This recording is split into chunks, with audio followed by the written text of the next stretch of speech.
Welcome back to all and Garuderians. चालू करते हैं आज की न्यू वीडियो। काफ़ी सारे रिकमेंडेशंस के बाद हमने ये सोचा कि चलो स्मॉल कैप के ऊपर वीडियो बना ही दी जाए। स्मॉल कैप इसलिए क्योंकि रिकमेंडेशन ही ऐसी आ रही है। चलो स्मॉल कैप के ऊपर बना तो देते हैं, पर एक डिस्क्लेमर भी दे देते हैं। स्मॉल कैप के अंदर जब भी कोई इन्वेस्टर आता है तो ट्रैप हो जाता है और लंबे टाइम तक उसी में फंसा जाता है। तो प्लीज़ अगर बाय कर रहे हो तो ये सोच के करो कि बिज़नेस कितना ग्रोथ कर सकता है, कितना पोटेंशियल है और बिज़नेस के प्रमोटर्स क्या कर रहे हैं इस टाइम पे।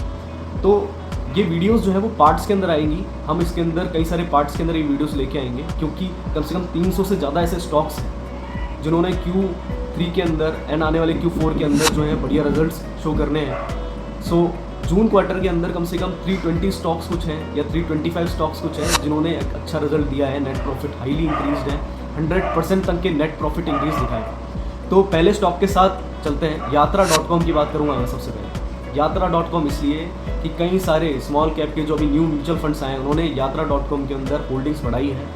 अगर आप देखें यात्रा.com के अंदर 18% की होल्डिंग हो चुकी है, 2000 कैप का मार्केट कैप हो चुका है। और अगर बात कर रहे हो कि कितना परसेंट नेट प्रॉफिट दिखाया था, तो कम से कम 75% ऑफ नेट प्रॉफिट दिखाया था इन्होंने।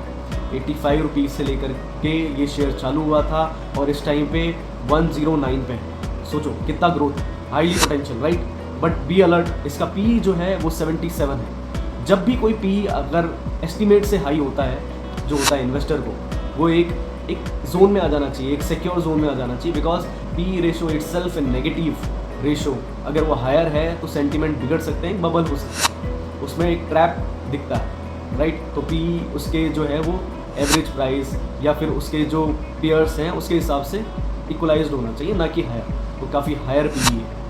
अगर इसके अंदर देखा जाए तो प्रमोटर होल्डिंग है वो स्टैगनेंट रही है, ना बढ़ी है ना कम हुई है। पब्लिक होल्डिंग जो है इसके अंदर 13% है, जो कि एक अच्छी बात है। कई सारे ऐसे स्टॉक्स हैं मार्केट के अंदर जैसे यस बैंक हो गए एंड वोडाफोन आइडिया हो गया, इनके अंदर पब्लिक होल्डिंग ज़्यादा है। जब भी पब्लिक होल्डिंग ज़्यादा होती है तो एक फियर ऑफ सेल आउट की पोजिशन ज़्यादा बनती है। जल्दी से जल्दी लोग उसको जो है बेचने की कोशिश करते हैं। जब भी कोई न्यूज़ आती है तो बाय करने की कोशिश करते हैं। अपर सर्किट और लोअर सर्किट जल्दी लगते हैं। और कुछ हम में से जो वीडियो देख रहे हैं वो यही सोच रहे होंगे कि यार मेरे पास तो यस बैंक, राइट।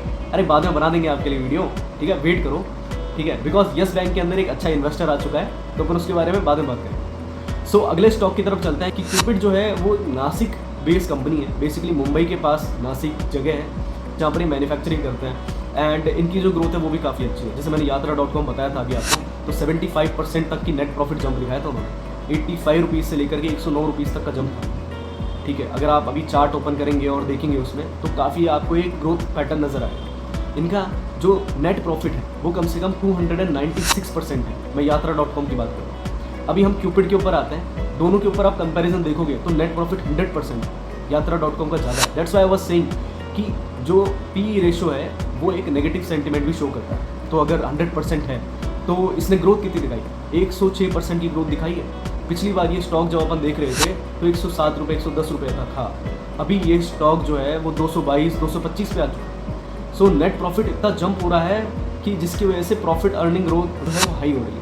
ऑल दो इंडस्ट्रीज़ को काफ़ी बेनिफिट भी हो रहा है। That's why they are showing the benefits. So Cupid का अगर बिजनेस देखोगे तो ट्रैक ऑन ट्रैक वो है अपने कंपैरेटिटर से ऊपर आ रहा है। सो ये थोड़ी देखने वाली बात है।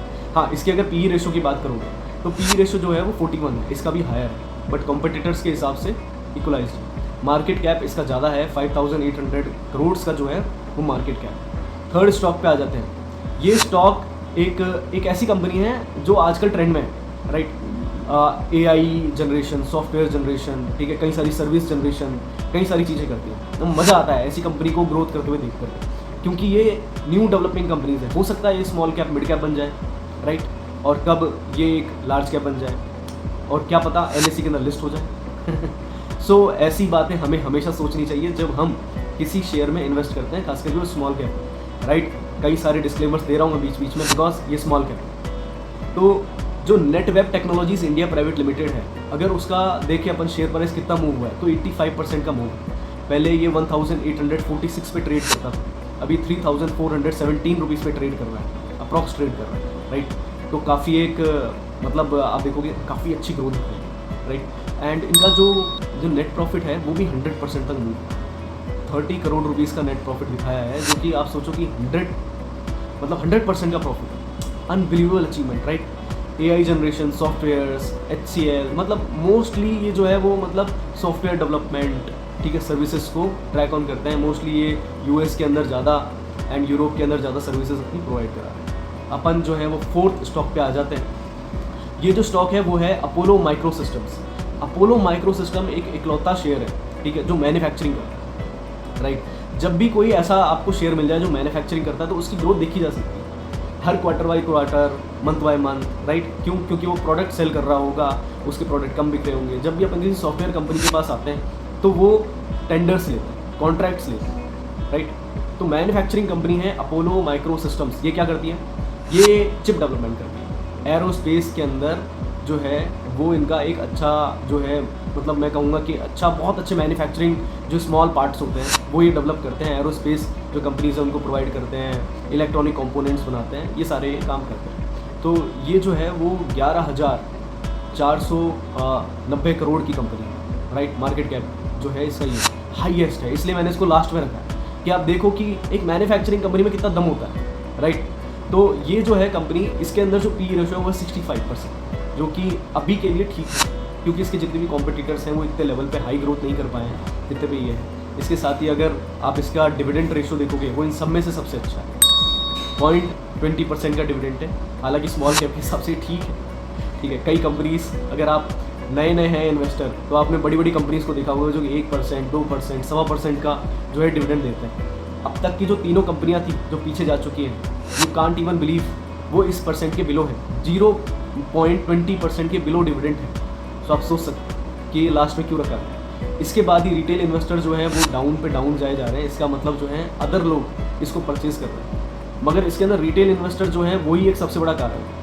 जो सबके अंदर कुछ खामियां, कुछ अच्छाइयाँ होती हैं, इसके अंदर 40% के रिटेल इन्वेस्टर्स हैं। तो जैसे कि मैं आपको वार्न कर रहा था, रिटेल इन्वेस्टर अगर डाउन हो रहे हैं तो ठीक है, बढ़ रहे हैं तो गलत है, राइट। अवेयर होके चलिए। इसके साथ ही प्रमोटर्स भी हैं, वो भी कम हो रहे हैं। तो बढ़ कौन रहा है यार? बढ़ रहे हैं इसके FII।